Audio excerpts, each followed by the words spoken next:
ka-trending, welcome back to ZK Trend. Donnie Pangilinan proud na ibinahagi larawan nila ni Belle.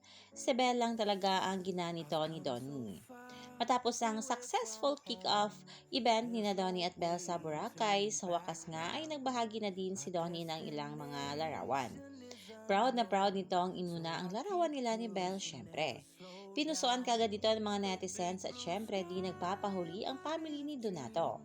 Makikita nga dito na all-out support nga ang family ni Donnie, kanyang parents and sisters. Maging ang kanyang best friend ay talaga namang grabe rin ang naging suporta.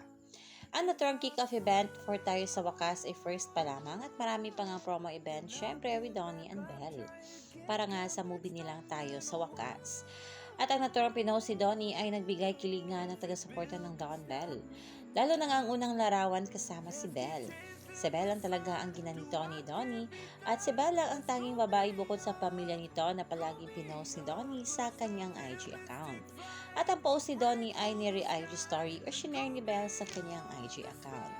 Ganito mga simple gesture ay nagbigay kilig nga sa lahat ng taga-suporta ni na Donnie at Belle.